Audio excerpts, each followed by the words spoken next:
Wah, apa tuh bang? Oh ini, Hah? ini yang katanya pulpen termahal. Termahal ya? Jadi kita garsir Ah, dan kita bandingkan dengan pulpen termurah 3 ribuan. oke. Oke, Nanti kita spill ya. kita garsir. Ah, Nah, jadi ini yang katanya pulpen mahal. Nah ini dia nih. Nah, oke. bang, spill harganya bang. Oh harga pulpen ini, Ya. harganya 400.000 lebih. Mana ya bonnya?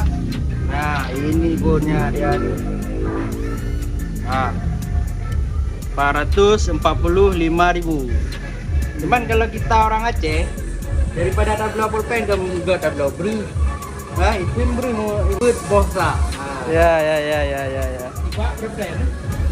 Sifat agama. Cuman apa yang istimewa? Aku nggak tahu juga nih bagian mana yang istimewanya. Ya. Mau hydron kok? Jadi kita bandingkan dengan pulpen harga berapa nih? 10 ribuan. Kan nggak ada bedanya, guys.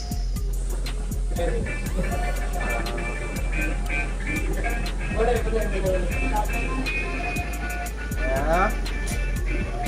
Nah, ini dia, guys. Hancur kita.